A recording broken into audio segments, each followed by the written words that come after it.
আসসালামু আলাইকুম। দেশে বর্তমানে একটা অস্থিতিশীল অবস্থা চলতেছে, অরাজকতার অবস্থা চলতেছে। মানে একদিকে হচ্ছে তোর কী বলে এটার নাম, অন্তর্বর্তী সরকার তৈরি হচ্ছে।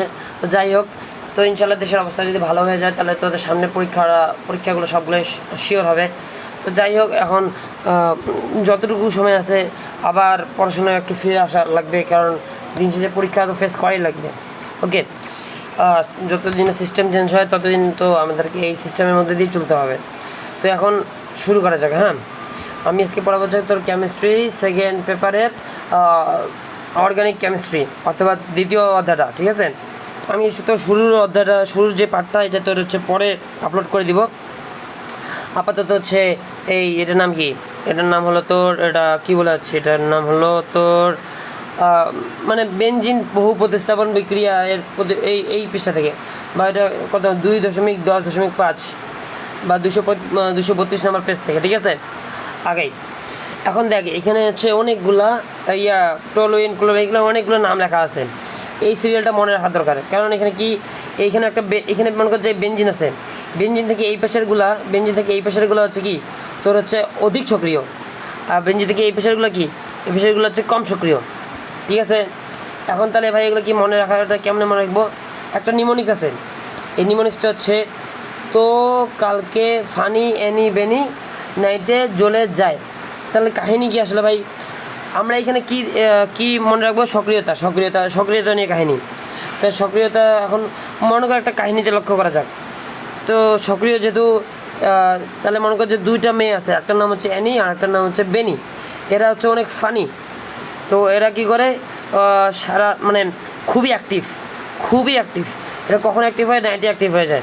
নাইটে অ্যাক্টিভ হয় মানে কি, নাইটে জ্বলে যায় একদম, হচ্ছে মনে কর সেরকম জল করে। তো এই বাক্যটাকে যদি আমি বলতে চাই তাহলে কি বলবো? আমি বলবো হচ্ছে তো কালকে ফানি অ্যানি বেনি নাইটে জ্বলে যায়, বা আরও একটু সহজভাবে কি, তো কালকে ফানি অ্যানি বেনি নাইটে জ্বলে যায়। এইখানে আমরা কেন ভাই এগুলো মনে রাখবো? এগুলো এই জন্য মনে রাখবো, তোতে মনে রাখবো টোলুইন, কালকেতে মনে রাখবো ক্লোরোবেনজিন, ফানিতে মনে রাখবো ফেনল, অ্যানিতে মনে রাখবো অ্যানিলিন, বেনিতে মনে রাখবো বেনজিন। এখানে মাঝখানে বেনজিন ঢুকায় নেই, হচ্ছে বেনজিন ঢুকায় নেই, বেনজিন। আচ্ছা, আর নাইটেতে হচ্ছে নাইট্রো বেনজিন, জলেতে হচ্ছে বেনজালডিহাইড, আর হচ্ছে যাইতে হচ্ছে কি বেনজয়িক অ্যাসিড। ঠিক আছে, ওকে। এখন তাহলে কি দেখ, বাম পাশেরগুলো অধিক সক্রিয়, তাহলে সবচেয়ে বেশি সক্রিয় কি টোলিন, আর সবচেয়ে কম সক্রিয় কি বেনজয়িক অ্যাসিড। বুঝতে পারছি? তাহলে বাম থেকে ডানে কি সক্রিয়তা কমতেছে, তাহলে সবচেয়ে বেশি সক্রিয় কি টোলুইন, ভুল যাতে না হয়। আচ্ছা, এগুলা লেখাগুলো কেমন হয়ে গেছে একটু করে দিই, মুছে দিই, সুন্দর লাগবে। আচ্ছা, এরপরে এখন দেখ এখানে একটা শব্দ আছে আবিষীয় ফল, এরপর মেসোমারিক ফল। কাহিনী কি? আবিষীয় ফল মনে কর অন্য একটা নিয়ে ফেলি, একটা জায়গা নিয়ে ফেলি, ভিতরেগুলো একটু স্কিপ করিস, যেই জায়গাটা মনে কর যে একটু বেশি লেন্দি হয়ে যাচ্ছে সেই জায়গাটা একটু স্কিপ করিস। ওকে, তো দেখ এইখানে আমরা আবিষীয় ফলটা সম্পর্কে জানবো। মনে কর যে কার্বন হচ্ছে কি হ্যালোজেনের সাথে যে কি যুক্ত আছে, কি বন্ধন দিয়ে? সিগমা বন্ধন দ্বারা। তো এই সিগমা বন্ধনটা আমরা যত জানি তড়িৎ ঋণাত্মকতা আছে। তড়িৎ ঋণাত্মকতা মানে কি, বন্ধনকৃত ইলেকট্রন নিচের দিকে টানা, বন্ধনকৃত ইলেকট্রন নিচের দিকে টানা, এটা হচ্ছে তড়িৎ ঋণাত্মকতা। তো মনে কর যে এই দুটার মধ্যে যে কোনো একটা মনে কর যে খুব বেশি তড়িৎ ঋণাত্মক, তাহলে ও কী করবে?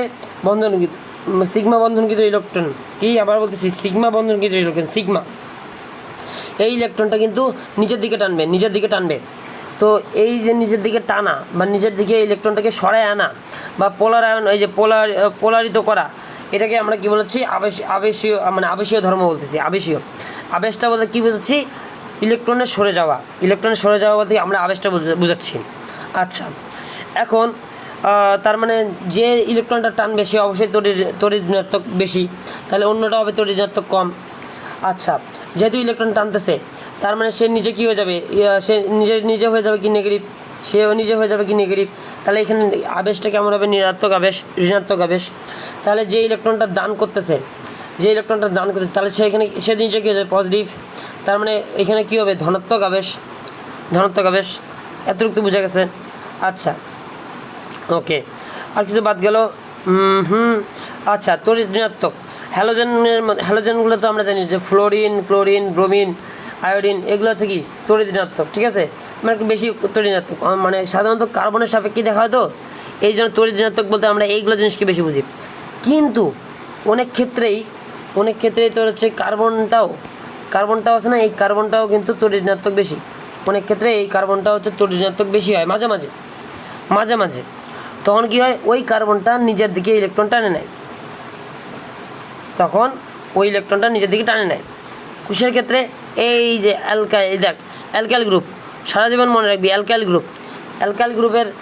গ্রুপকে আর বলে। আর মানে কি বলতো? আর ইকুয়াল টু CnH2n+2 1+1 ঠিক আছে।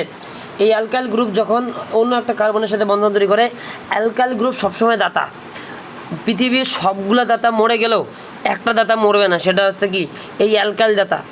এই প্রত্যেকটা সময় ইলেকট্রন দান করে। আবার বলতেছি, এই সবসময় ইলেকট্রন দান করে। তো ভালো কথা, এই দাতা ভাই ইলেকট্রন দান করতেছি অন্য একটা কার্বনকে। এই সময় তাহলে কী হচ্ছে, এই সময় এই বেটা নিজে কী হয়ে যাচ্ছে? পজিটিভ। তার মানে এখানে পজিটিভ ধনাত্মক আবেশ হচ্ছে। এই বেটা হচ্ছে ইলেকট্রন নিচ্ছে, ইলেকট্রন যদি নেয় তার মানে এই বেটা কী হয়ে যাবে? নেগেটিভ। তার মানে কি ঋণাত্মক আবেশ। ভালো কথা, তার মানে এই বেটা হচ্ছে কি কম তড়িৎ ঋণাত্মকতা এর কম। আর এর তড়িৎ ঋণাত্মকতা বেশি রে বাবা। কেন বেশি? কারণ নাহলে তো নিজের দিকে টানতো না, রাইট। আর এই বেটা দান করতে, তার মানে অ্যালকাইলের সবসময় তড়িৎ ঋণাত্মকতা কম। সবসময় তড়িৎ ঋণাত্মকতা কম। তাহলে এখন বাক্যগুলো একটু দেখ। সিগমা বন্ধনের পোলারাইজিত করা, আমি একটু বড় করে নেই। ওকে, সিগমা বন্ধনের হচ্ছে পোলারিত করা। তারপরে দেখ, অধিক তড়িৎ ঋণাত্মকের মধ্যে কিন্তু ঋণাত্মক আবেশীয় ধর্ম ঘটে। অ্যালকাইল মূলকগুলো সবসময় ধনাত্মক আবেশীয় ধর্ম ঘটে। আবেশীয় ফল বা আবেশীয় এই জিনিসটা সবসময় সিগমার সাথে যুক্ত। কি? সিগমা। তাহলে ভাই অনেক ক্ষেত্রে তো সিগমা হওয়ার পরে পাই বন্ধন হয়। তাহলে সেই ক্ষেত্রে আরে বাবা, পাই বন্ধনের ক্ষেত্রে যেটা হয় সেটার নাম হচ্ছে মেসোমারিক ফল। সেটার নাম কি? মেসোমারিক ফল, ঠিক আছে। অর্থাৎ বন্ধনকৃত ইলেকট্রনের মধ্যে কি যখন পাই বন্ধনটা পোলারিত হয়, তখন সেটাকে কী বলা হচ্ছে? মেসোমারিক ফল। ওকে, কে টানবে? অবশ্যই যারা হচ্ছে কি অধিক তড়িৎ ঋণাত্মক মৌলগুলোই কিন্তু টানবে। আচ্ছা, এখন একটা কথা আছে, মেসোমারিক ফলকে কী বলা হয়? কনজুগেট ফলও বলা হয়। আচ্ছা, এখন এইখানে ভাই কনসেপ্টটা কি? যে ইলেকট্রন দান করবে সে কী হবে? পজিটিভ। তার মানে দেখ, আবেশীয় ফলটাও কিন্তু পজিটিভ বা নেগেটিভ হতে পারে। আবেশীয় ফলটাও কিন্তু নেগেটিভ হতে পারে, পজিটিভ হতে পারে। আবার মেসোমারিকটাও দেখ, পজিটিভ হতে পারে, নেগেটিভ হতে পারে। কারণটা কি? আরে বাবা, যে ইলেকট্রন দান করবে সে হয়ে যাবে পজিটিভ, আর যে ইলেকট্রন নিবে সে হয়ে যাবে নেগেটিভ। যদি পাই ইলেকট্রন নেয় তাহলে হচ্ছে হবে কি নেগেটিভ, মানে নেগেটিভ কী নিচ্ছে? পাই ইলেকট্রন নিচ্ছে, তাহলে নেগেটিভ মেসোমারিক ফল। আর যদি মনে করো যে সিগমা ইলেকট্রন নিজের দিকে টানে, তাহলে মানে কি সিগমা, তার মানে হচ্ছে কি আবেশ, আর নিজের দিকে টানতেছে তার মানে ঋণাত্মক আবেশ। তাহলে এইভাবে আশা করি সম্পূর্ণটা মাথায় ঢুকছে। আচ্ছা, এখন হচ্ছে এই যে ঋণাত্মক মেসোমারিক ফল, ধনাত্মক মেসোমারিক ফল, এইটা এখানে একটু বোঝা লাগবে। আগের কথায় পাই ইলেকট্রন স্থায়ীভাবে ধর, ঋণাত্মক মেসোমারিক ফলের ক্ষেত্রে একটা বিষয় আছে, এইখানে যে স্থানান্তরটা ঘটে ইলেকট্রনের, সেটা একদম স্থায়ী হয়, এটা একটু জাস্ট জানে রাখ, কত ইম্পর্ট্যান্ট না। এখন এগুলো কাদের মধ্যে দেখা যায়? এই যে তারপর হচ্ছে কার্বনাইল মূলক, তারপর হচ্ছে নাইট্রাইল মূলক, তারপর হচ্ছে এটা ভুলে গেছি, নাইট্রো মূলক, আর এটা হচ্ছে সালফেট মূলক। তো যাই হোক, আমাদের মধ্যে কিন্তু এই দুটো নিয়ে কোনো ঝামেলা নেই। ঝামেলা লাগবে না। ঝামেলা লাগবে হচ্ছে এই দুটো নিয়ে। কেন বলতো? কারণ অলরেডি এইখানে কিন্তু পাই বন্ধন আমরা দেখতে পাচ্ছি, কিন্তু এইগুলোর মধ্যে আমরা এখনও কি চোখের সামনে কিন্তু পাই দেখতে পাচ্ছি না। তাহলে যেন ভুল না হয়, কি একটা হচ্ছে নাইট্রোমূলক, আর একটা হচ্ছে কি সালফাইট, ঠিক আছে, বাইসালফাইট, এখানে হাইড্রোজেন আছে না, তাহলে এটা বাইসালফাইট মূলক হবে। কী হবে? বাইসালফাইট মূলক। আচ্ছা, তারপর যে ধনাত্মক মেসোমারিক ফলটা কি? অবশ্যই দেখ, এখানে কথা আছে, ধনাত্মক মেসোমারিক ফলটা কি? অবশ্যই সে ধনাত্মক, তার মানে নিঃসঙ্গ ইলেকট্রন যুগল দান করবে। এইটাই এইটার ক্ষেত্রে ধনাত্মক মেসোমারিক ফলের ক্ষেত্রে অবশ্যই কী থাকতে হবে, একটা নিঃসঙ্গ ইলেকট্রন যুগল থাকতে হবে, নিঃসঙ্গ ইলেকট্রন যুগল থাকতে হবে। যেমন দেখ এইখানে দেখ OH গ্রুপের এখানে দেখ একটা এখানে দুই জোড়া নিঃসঙ্গ যুগল, এমনই এই যে অ্যামিন গ্রুপের এক জোড়া মানে এই যে নিঃসঙ্গ ইলেকট্রন যুগল এগুলো আমি কি বুঝতে পারছি? আচ্ছা নিচের দিকে ওকে ফেনলটা মনে কর যে এটা হচ্ছে বেঞ্জিনিং, এই যে বেঞ্জিনিং এখানে হচ্ছে OH, তাহলে OH গ্রুপ এখানে কিন্তু ওই দেখ নিঃসঙ্গ ইলেকট্রন যুগল আছে, তার মানে কি হচ্ছে দান করবে, তার মানে কি এর মধ্যে কি যেহেতু নিঃসঙ্গ ইলেকট্রন যুগল দান করতেছে, বা এটাকে বলতে পারিস পাই বন্ধনের ইলেকট্রনও অনেক সময় দান করে, এটা যাই হোক এটা আমরা পরে বলবো কেন হয়, শুধু এটা মাথায় রাখ যে এটা হচ্ছে পজিটিভ মেসোমেরিক ইফেক্ট বা ফল, বুঝতে পারছি? এইটা কোথায় রাখা আছে, এই যে এখানে। আচ্ছা ওকে, আর একটা জিনিস হচ্ছে ধনাত্মক মেসোমেরিক ফল বেঞ্জিন বলে সক্রিয় হয়, তার মানে বিষয়টা হচ্ছে এমন যে বেঞ্জিন একা আছে, এখন এ হচ্ছে নিষ্ক্রিয় আছে, আমার ভাই ইলেকট্রন নাই। OH গ্রুপ লক্ষ্য করলো বেঞ্জিনের ইলেকট্রন নেই, চল বেটা ওর সাথে লাগাই যাই, ওরে হচ্ছে আমাদের ইলেকট্রন দান করি, তাহলে ওকে আমরা কী করবো, সক্রিয় বানাবো। তাহলে অল টাইম যেন মনে থাকে যে ধনাত্মক মেসোমারিক ইফেক্ট কী করে, সবসময় বেঞ্জিন বলকে সক্রিয় করে। আচ্ছা আবার আমার কথাগুলো যদি তোর মনে কর যে আস্তে আস্তে শোনায়, তাহলে একটু স্পিড ফাস্ট করে নিস, তাহলে হচ্ছে অনেক সুন্দরভাবে বুঝতে পারবি। ওকে, ঝাঁকানাগা জীবন সুন্দর। আচ্ছা দেখ, বেঞ্জিন বলে সক্রিয়কারীমূলক কারা? অ্যালকাইলমূলক, অন্য কলেজ করি, অ্যালকাইলমূলক, হাইড্রক্সিলমূলক, অ্যামাইনমূলক। কারণ বলতো অ্যালকাইলমূলক হচ্ছে রেডিক্যাল কি দাতা, এইখানে হাইড্রক্সিলমূলক কেন উপরে হচ্ছে কি দুইটা কি আছে বলতো, দুই জোড়া হচ্ছে ইলেকট্রন যুগল আছে, বুঝতে পারছিস? যখন অ্যালকাইলমূলকের কথা আসছে, এটা আসলে কি, এটা হচ্ছে পজিটিভ আবেশ করে, কিন্তু এটা আর এরা দুজন কী করে, পজিটিভ মেসোমারিক করে, এটা হচ্ছে পজিটিভ মেসোমারিক করে, ঠিক আছে? বুঝতে পারছিস? এই যে ভুল করা যাবে না। ওকে, এখন এরা তো সক্রিয় করে কাকে করে, বেঞ্জিন বলকে সক্রিয় করে, কিন্তু কোন অবস্থানে সক্রিয় করে হচ্ছে 3 অবস্থানে, টোটাল 3টা অবস্থান, অর্থ আর প্যারা, এই যে অর্থ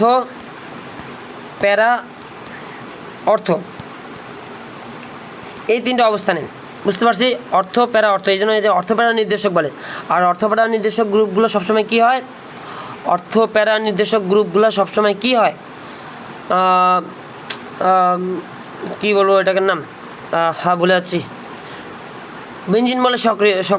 এখন তোরা বলতে পারিস যে ভাই এখানে তো কার্বন তো এইখানে করছে, আরে বাবা মানে রিপ্রেজেন্টেশনটা ভুল হয়েছে, তার মানে এইটা অবশ্যই দেখ, প্রথম কথা হচ্ছে কি এটা সক্রিয়মূলক, তার মানে এটা কোথায় সক্রিয় করবে, অর্থ তাহলে এইটা হবে এই দেখ, এইটা হবে মেটা, এইটা হবে অর্থ, তাহলে এইটা হবে 1 নম্বর পজিশন, এইখানে তো আর ওইখানে পজিশন লাগে নাই, জাস্ট রিপ্রেজেন্টেশনের জন্য আপনি দিছে। ওকে, আচ্ছা এতটুকু বোঝা গেল, ভালো কথা।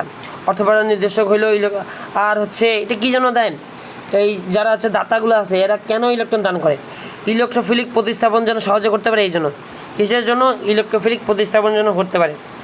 আচ্ছা এখানে আর কিছু আছে আপাতত তেমন ইম্পর্টেন্ট নেই। অর্থপ্রাণ নির্দেশক গ্রুপগুলো কী এই যেগুলো দেখ, কেন আমরা বুঝতে পারছি, আমি তোদের জাস্ট দেখাই যাচ্ছি, দেখ রেডিক্যাল, লোন পেয়ার বা নিঃসঙ্গ, বুঝতে পারছিস? কাহিনি শেষ। আচ্ছা তারপর হচ্ছে অর্থপ্রাণ নির্দেশক গ্রুপের বৈশিষ্ট্য, অবশ্যই কী হতে হবে, আবেশীয় ধর্ম হতে হবে পজিটিভ, আবেশীয় বা মেসোমারিক ইফেক্ট হতে হবে কি পজিটিভ, মাস্ট দান করতে হবে, ইলেকট্রন দান না করলে হবে না, অর্থাৎ পজিটিভ হতে হবে। আর হচ্ছে অর্থপ্রাণ নির্দেশক গ্রুপগুলো সবগুলোর মধ্যে অবশ্যই কিন্তু কমপক্ষে একটা হলেও কিন্তু নিঃসঙ্গ ইলেকট্রন যুগল থাকবে, ইলেকট্রন যুগল থাকবে, এই যে ঠিক আছে, একই কথা বারবার, বাট এগুলো যেন ভুল না হয়, ঠিক আছে? আশা করি ভুল হবে না, আগায় যাও, সাবাস। বেঞ্জিনকে নিষ্ক্রিয়কারীমূলক মনে রাখবি কি মেটা, এই যে এইটা যেখানে লাগাই আছে না, এটা অবশ্যই মেটা গ্রুপে আছে, কারণ এটা নিষ্ক্রিয় করতেছে, আমি পরে বলতেছি কেন। আগে দেখ বেঞ্জিন নিষ্ক্রিয়কারীমূলক কী, একটা হচ্ছে নাইট্রোমূলক, অ্যালডিহাইডমূলক, একটা হচ্ছে বাইসালফাইডমূলক, ঠিক আছে, এদের কিন্তু নিঃসঙ্গ ইলেকট্রন যুগল নাই। আবার বলতেছি, এদের কিন্তু নিঃসঙ্গ ইলেকট্রন যুগল নাই। ঠিক আছে, এরা কী করে মানে হচ্ছে কী বলবো, বুস্টেলা, মানে এরা কিন্তু হচ্ছে কি নিচের দিকে ইলেকট্রন টানে। ঠিক আছে, ওয়েট, আচ্ছা ঋণাত্মক, আচ্ছা তাহলে টানতেছে, ভালো কথা, টানুক। আচ্ছা, এগুলো একদম মুখস্থ রাখছি। এখানে একটা জিনিস মনে রাখতে পারবি যে এগুলোর মধ্যে নিঃসঙ্গ ইলেকট্রন যুগল নাই। তো নিঃসঙ্গ ইলেকট্রন যুগল যেহেতু নাই, তাহলে এটা নিষ্ক্রিয় করে, জাস্ট এমনি মনে রাখ। ঠিক আছে, আচ্ছা এটা হচ্ছে নিষ্ক্রিয়কারীমূলক মেটা অবস্থানে। কোন অবস্থানে? মেটা অবস্থানে। দেখা রাখ, মেটা অবস্থানে কি ইলেকট্রন ঘনত্ব বৃদ্ধি করবে। তাহলে ভাই আপনি এই যে এখানে মেটা অবস্থানে যদি ইলেকট্রন ঘনত্ব বৃদ্ধি করে, তাহলে উপরে যে আপনি অর্থপ্যারার কথা বললেন, তখন ওইখানে কি ইলেকট্রন ঘনত্ব বৃদ্ধি করে না? আরেক করে, এই যে হাইলাইটটা দেখ, এই যে ইলেকট্রন ঘনত্ব বৃদ্ধি করে। ঠিক আছে, আচ্ছা আগা। তারপরে এই জন্য কি মেটা, এই যে নিষ্ক্রিয়কে কিন্তু মেটা। হ্যাঁ, হ্যালো, আসসালামু আলাইকুম। আচ্ছা, আশা করি বুঝতে পারছিস, ভালো কথা। এখন হচ্ছে ওকে, ওকে, এখন দেখ মেটা নির্দেশক গ্রুপগুলো কী কী, দেখ এই যেগুলা দেখতে, দেখ এখানে আমরা অন্য কালার ইউজ করি, এই যে লালগুলো ইউজ করি, এই যে দেখে নে, বড় আমরা মেটা দিয়ে মনে রাখবো মোটা, কি মোটা, এগুলো দেখতে কিন্তু মোটা। ঠিক আছে, আচ্ছা মেটা নির্দেশক গ্রুপের বৈশিষ্ট্য একই কথা বারবার, এগুলা ভিতরে একটু পড়ে নিস। ওকে, এখন দেখতে পাচ্ছিস যে টলুইনের বেঞ্জিন বলয়ে মূলকের প্রভাব। ঠিক আছে, এখন এটা টলুইন, তাই না? টলুইনের বলতো যেই মূলকটা লাগে সেটা কি CH3। কোথায় লাগে? বেঞ্জিন বলয়ে লাগে, রাইট, বেঞ্জিন বলয়ে লাগে। তো এখন কথা হচ্ছে যে তাহলে রেডিক্যাল লাগে, তার মানে এখানে অর্থমেটাতে কাহিনী হবে। তাহলে এখানে দেখ, তাহলে অর্থপ্যারার মধ্যে কাহিনী হবে। ওইখানে কিন্তু ইলেকট্রন ঘনত্ব বৃদ্ধি পাবে, ওইখানে কিন্তু সবচেয়ে মানে ওই পয়েন্টেই কিন্তু ইলেকট্রন মানে অধিক সক্রিয় হবে। ঠিক আছে, আর এগুলোর মানে এই রেডিক্যাল গ্রুপটা বা এটাকে কী বলে, আর তো রেডিক্যালই বোঝায়, মানে মূলক, বুঝিস তো। তো রেডিক্যাল মানে কী বলছে, আর ঠিক আছে, আর দিয়ে তো এটা বোঝায়। তো রেডিক্যাল গ্রুপটা যদি তোর বেঞ্জিন বলের সাথে যুক্ত হয়, তাহলে সেখানে কী তৈরি করে? হাইপার কনজুগেশন বা বন্ধনবিহীন অনুরণন, মানে বন্ধন তৈরি করে না, কিন্তু এইভাবে এই দেখ ইলেকট্রনগুলো এক জায়গা থেকে অন্য জায়গায় যায়। এইভাবে ইলেকট্রন এই যেহেতু এখানে আসছে, এইখান থেকে চলে যায়, আবার যেহেতু এই ইলেকট্রনটা এখানে আসছে, এরপরে এবার এইদিকে চলে যায়, এই ইলেকট্রনটা এইদিকে চলে যায়, বন্ধনবিহীন অনুরণন ঘটতে থাকে। ঠিক আছে, এগুলো অত ডিটেলস জানার দরকার নেই, মেডিকেল অ্যাডমিশনের জন্য অত বেশি ইম্পর্টেন্ট না, সামনের দিকে আগে অনুরণনের এইগুলো বাজে। এখন দেখ টোলিন অনেকগুলো রিয়াকশন দেয়, কী দেয়? নাইট্রেশন দেয়, ক্লোরিনেশন দেয়, ভিতরের দিকে সাথে অ্যালকাইলেশন দেয়, অ্যাসাইলেশন আছে নিচের দিকে, মেটাজাইলিন প্রস্তুতি দেয়, সালফোনেশন দেয়, মানে এত কিছু ভাই কেমনে মনে রাখি। দেখ এখন হচ্ছে নাইট্রোজেন দিয়ে কি, নাইট্রোজেন দিয়ে এমনি মনে থাকে, ক্লোরিন সালফোনেশন। তাহলে এই তিনটা পরমাণু দিয়ে কিন্তু এই তিনটা এমনি মনে রাখা যায়, একটা যে নাইট্রোজেন, ক্লোরিন দিয়ে ক্লোরিনেশন, সালফোনেশন দিয়ে কি সালফার দিয়ে। ওকে, আচ্ছা অ্যালকাইলেশন আর অ্যাসাইলেশন, এই যে কাইসাই দিয়ে এমনি মনে রাখা যায় যে কাইলেশন একটা সাইলেশন। ঠিক আছে, আচ্ছা নিচের দিকে আসে কি টলুইনের পার্শ্ব শিকল জারণ। এই পার্শ্ব শিকল জারণটা কি স্পেশালভাবে একটু মনে রাখছে, পার্শ্ব শিকল জারণ। ঠিক আছে, আর তো মোটামুটি সব কিছু হলো। এখানে মেটাজাইলিন প্রস্তুতি। আর একটা জিনিসকে জানি, জাইলিন জিনিসটাকে চেনা লাগবে। জাইলিন জিনিসটা হচ্ছে এরকম যে এক পাশে CH3 লাগা থাকলো, তাহলে এর অল্টারনেট জায়গাতে একটা CH3 লাগা থাকবে, এটাকে বলা হচ্ছে জাইলিন। কী বলা হচ্ছে? জাইলিন। অবশ্যই কোন জায়গায়? অর্থপ্যারা জায়গায়, সরি অর্থপ্যারা জায়গায় তো মানে মেটাজাইলিন, এটা হচ্ছে মেটাজাইলিন ধরে ট্রাই করছে। অর্থজাইলিনের ক্ষেত্রে একটু বিষয়টা আছে, দেখ এগুলো সামনে বলি, কারণ এইখানে এখন বললে এগুলো প্যাচ লাগবে বেশি, এগুলো সামনে বলি, বুঝছিস, সামনে বলি। আচ্ছা উপর থেকে আয়। তো এখন এখানে আমরা এগুলো কী মনে রাখবো, দেখ রাবারটা দিয়ে মুছে না, সাবাস, প্যারা নেই, হয়ে যাবে, বুঝছিস, এত প্যারা নিয়ে আপনি আস্তে আস্তে হয়ে যাবে সব। টলুইনের নাইট্রেশন কত ডিগ্রি সেলসিয়াস বল? 60 ডিগ্রি সেলসিয়াস। আচ্ছা তো থাম, বেঞ্জিনের নাইট্রেশন হচ্ছে 60°C আর টলুইনের নাইট্রেশন হচ্ছে 30°C, অর্ধেক নাইট্রেশনগুলো খুব জানা দরকার। আপাতত মাথায় রাখ যে কি বেঞ্জিনের নাইট্রেশন হচ্ছে 60° আর টলুইনের নাইট্রেশন হচ্ছে 30°। ওকে, আচ্ছা এখানে আর কিছু না, টলুইনের নাইট্রেশন হয়, দেখ টলুইনের মধ্যে নাইট্রেশন লাগিয়েছে, শেষ, আর কিছু লাগবে না।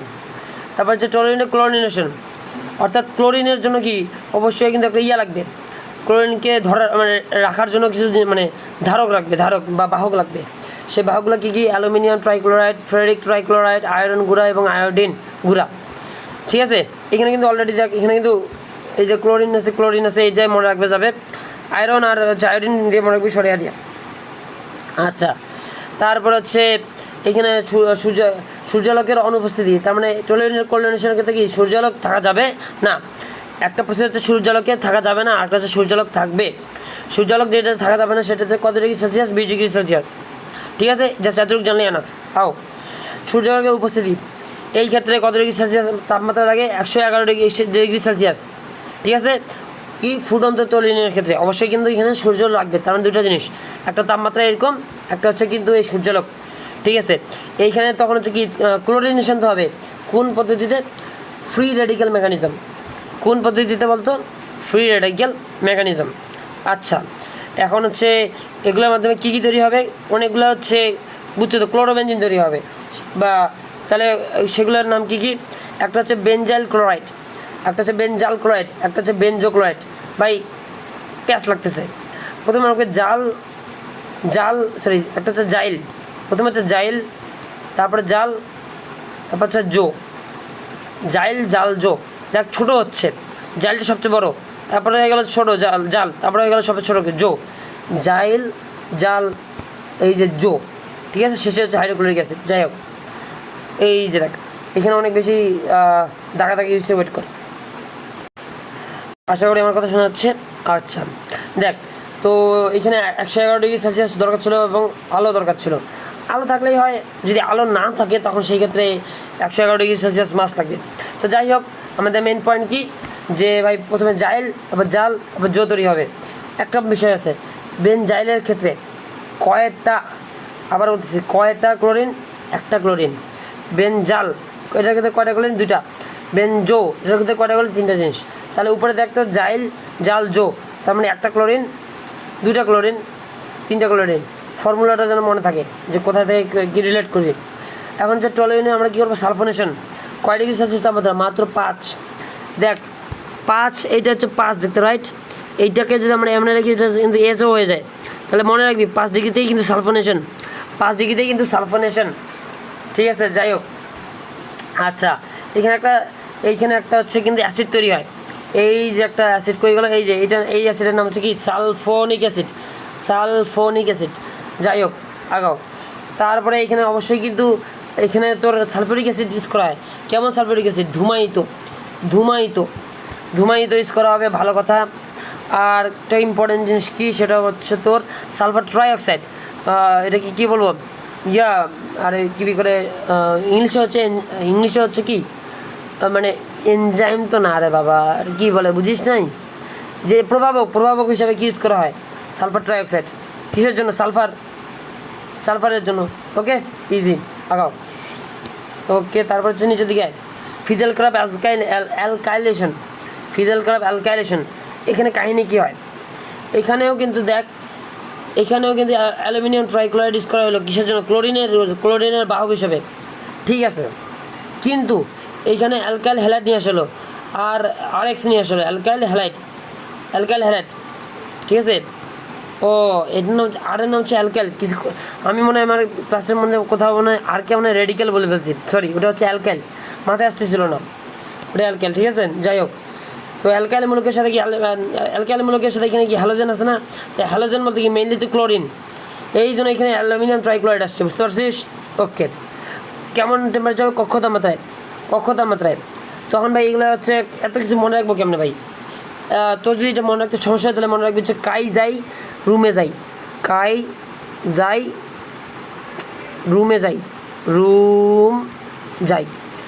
রুমে যাই, কাইতে কি অ্যালকাইলেশন, যাইতে কি যাইতে হচ্ছে কি এই যে মানে জাইলিন তৈরি হচ্ছে, দেখ জাইলিন তৈরি হচ্ছে, জাইলিন তৈরি হচ্ছে, ঠিক আছে। কোন অর্থ অর্থ অর্থ প্যারা অর্থ প্যারা জাইলিন তৈরি হচ্ছে। একদম মেইন যেটা তৈরি হয় দরকার নর্মাল নিয়মে সেটা হচ্ছে কি অ্যালকাইলেশন, ঠিক আছে, ঠিক আছে। আচ্ছা, অ্যালকাইলেশনে কি অর্থ প্যারাতে হইলো। আর রুমে যাই কেন লিখছি, কারণ এটা কক্ষ তাপমাত্রা হয়। কক্ষ তাপমাত্রা মানে কি 20 থেকে 25 ডিগ্রি সেলসিয়াস, ঠিক আছে। আচ্ছা, মেটাজাইলিন দেখ, মেটাজাইলিনের ক্ষেত্রেও কিন্তু ওই RX ব্যবহৃত হয়েছে, অ্যালুমিনিয়াম ট্রাইক্লোরাইড হয়েছে, কিন্তু একটা কাহিনী হয়েছে। একটা জিনিস লক্ষ্য কর, এগুলো দাগগুলো মুছে ফেলি। এখানে দেখ, সেটা হলো এখানে যে RX আছে, এখানে অ্যালুমিনিয়াম ট্রাইক্লোরাইড আছে, ভালো কথা। এইখান থেকে এখানেও RX আছে, এখানেও RX আছে, কিন্তু বাকি সবগুলো জিনিস একটু মানে এখানে একটু বেশি বেশি। মেটাজাইলিন প্রস্তুতির সময় অ্যালুমিনিয়াম ট্রাইক্লোরাইডটা অধিক হয়ে যায়, তাপমাত্রাটাও অধিক হয়ে যায়, কিন্তু যাই হোক এই দূরে মনে রাখছে, এই দূরে হচ্ছে অধিক হয়ে যায়, তাহলেই চলবে। কিন্তু এই জায়গায় এই দেখ অ্যালুমিনিয়াম ট্রাইক্লোরাইড নর্মাল আছে, এখানে অধিক হয়ে গেল, এখানে তাপমাত্রা 20 থেকে 25, এখানে হয়ে গেলো 100। মেটাজাইলিনে কেন জানি সব কিছু মোটা, মেটাজাইলিনে সব কিছু মোটা, তাপমাত্রাও ওটা মোটা হয়ে গেল, প্রভাবক যে অ্যালুমিনিয়াম ট্রাইক্লোরাইড সেটাও মোটা হয়ে গেল, ঠিক আছে। তাহলে যেন মনে থাকে, তাহলে তাপমাত্রা যদি বেড়ে দেই, অ্যালুমিনিয়াম ট্রাইক্লোরাইড যদি বেড়ে দেই, তাহলে RX থেকে কিন্তু মেটাজাইলিন তৈরি হবে, জাইলিন তৈরি হবে, কিন্তু সেটা মেটাজাইলিন, যেন এটা ভুল না হয়। আমি কিন্তু তোদের প্রত্যেকটা লাইন ধরে যাচ্ছি, A category, B category, C category সবগুলো একসাথে দেখাচ্ছি, ওকে। আগে একবার হচ্ছে ধীরে ধীরে ক্লাসটা 2x স্পিড দিয়ে ক্লাসটা করে নিস, অনেক হেল্প হবে। আচ্ছা, আগে তারপর হচ্ছে বেঞ্জিনের দ্বি প্রতিস্থাপিত যৌগ। একটা কথা আছে, বেঞ্জিনের আরেকটা নাম কি ডাইমিথাইল বেঞ্জিন। বেঞ্জিন মানে কি, একটা বেঞ্জিন আগে অ্যাড কর একটা, ওকে। ডাইমিথাইল মানে এই যে একটা CH3, এইদিকে একটা CH3, দেখ তো দেখি কী মনে হচ্ছে, মেটাজাইলিন, এটা দেখে কী মনে হচ্ছে, ওয়ান সেকেন্ড,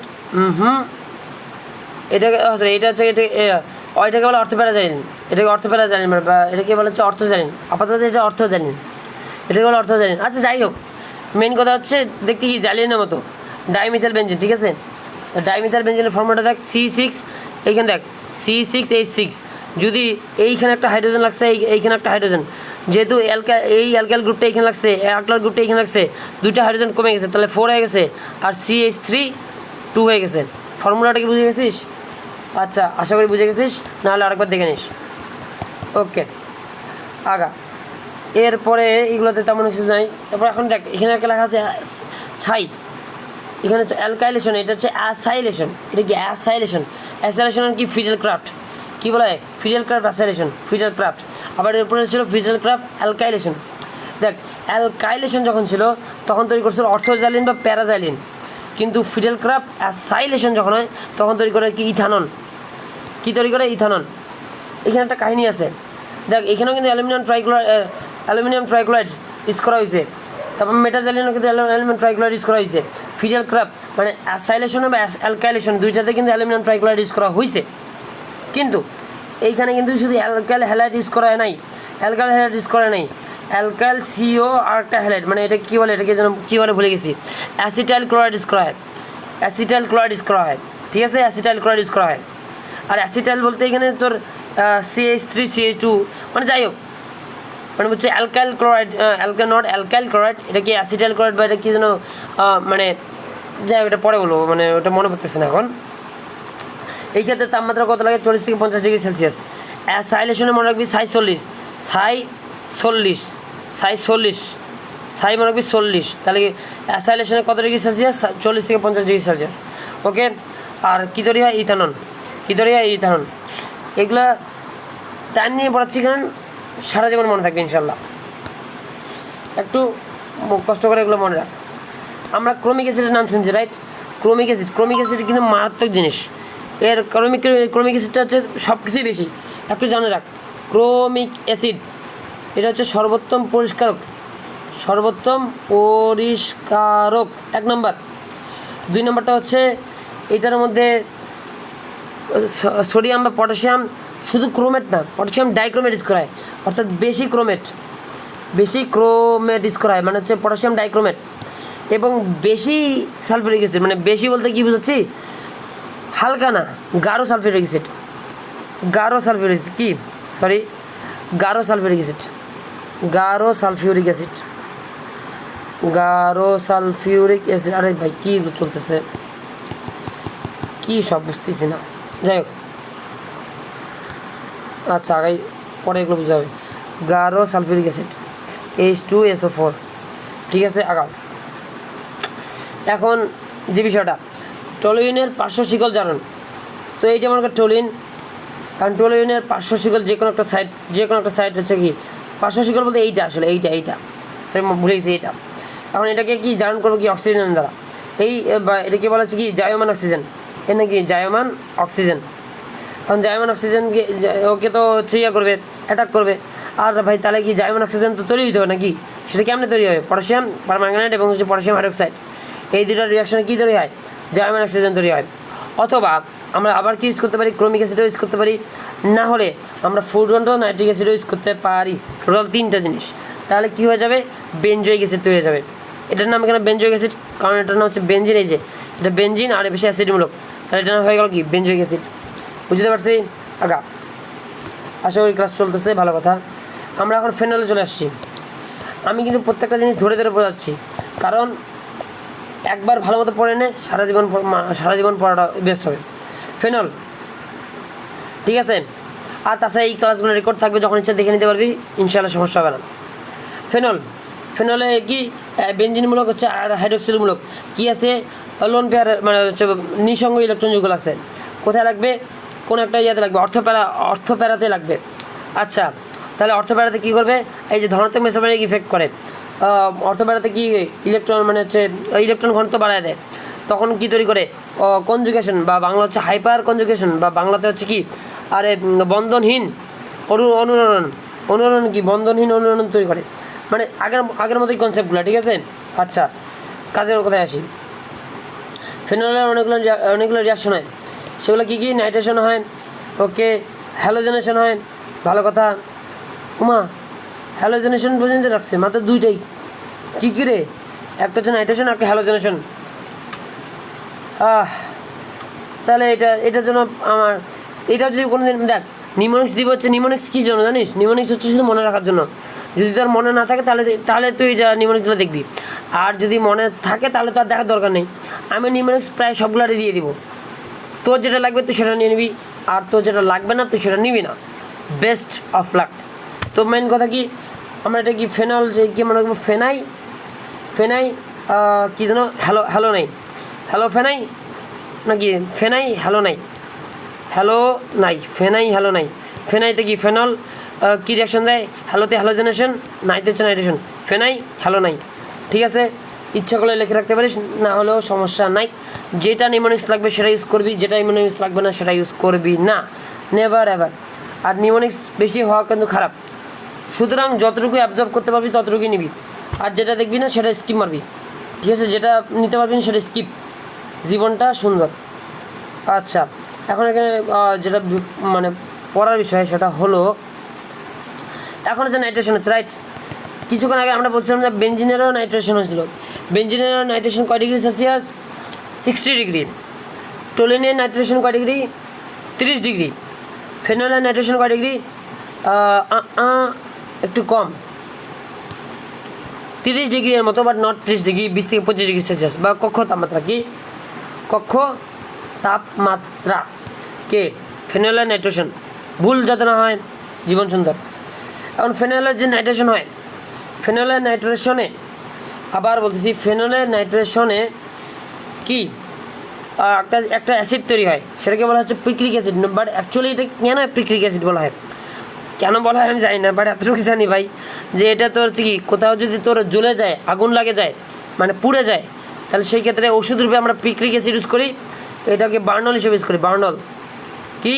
বার্নল শব্দটা কই চোখে পড়তেছে না, ত্বকে অ্যান্টিসেপটিক হিসেবে ব্যবহৃত হয়, ঠিক আছে। আচ্ছা এখন একটা কাহিনী আছে, পিক্রিক অ্যাসিডের তো নাইট্রেশন করলাম, দেখ একটু ওয়েট কর, গাঢ় সালফিউরিক অ্যাসিডের উপস্থিতিতে একটু ওয়েট কর।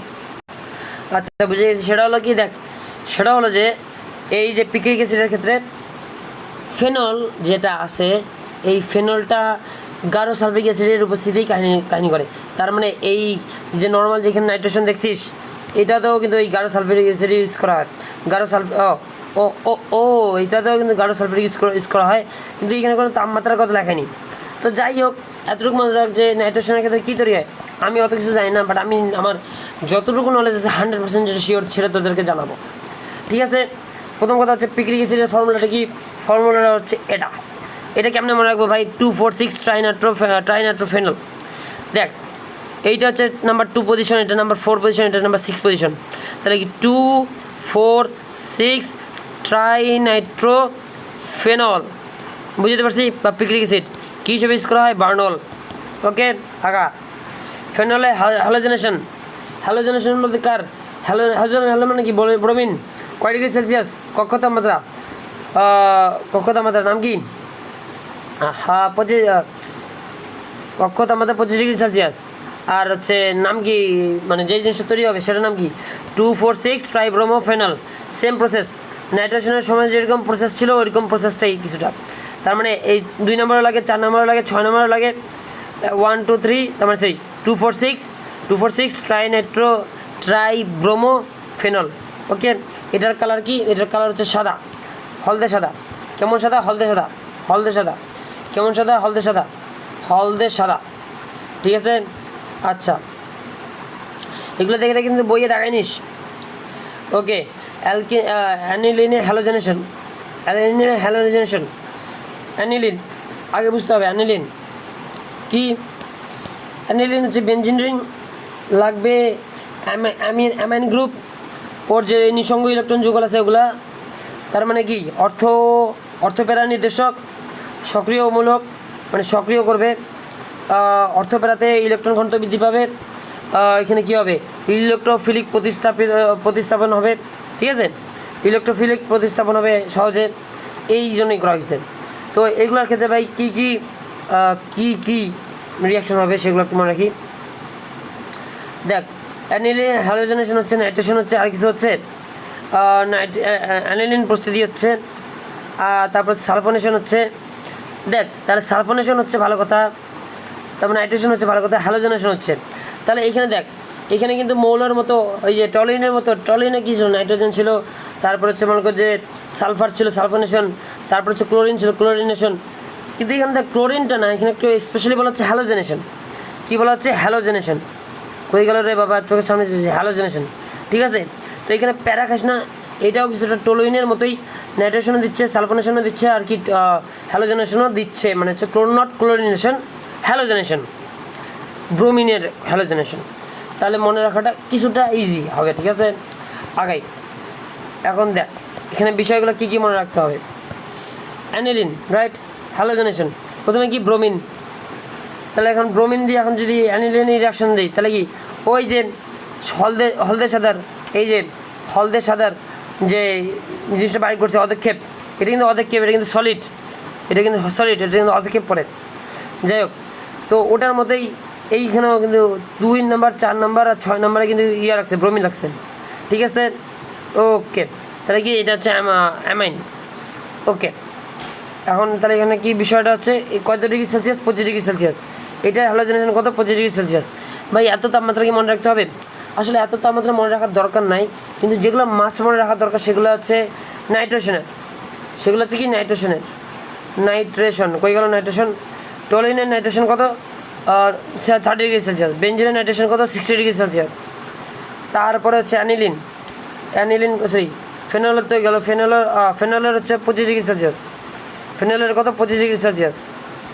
তারপরে এই পাশে অ্যানিলের কত? 25 ডিগ্রি সেলসিয়াস। ও সরি, বলতে ভুল করছি রে বাবা। সেটা হলো কি, অ্যানিলিনের নাইট্রেশন হচ্ছে কি 60 থেকে 70 ডিগ্রি সেলসিয়াস, মানে এটা হচ্ছে বেশি। আচ্ছা, তারপরে যে এটা লাগবে না, নাইট্রোবেনজিনের কি আবার না, নাইট্রোবেনজিনের নাই, নাইট্রোবেনজিনের নাইট্রেশন আছে কত ডিগ্রি সেলসিয়াস? 100। তাহলে ভাই এগুলো একসাথে করে ফেলি।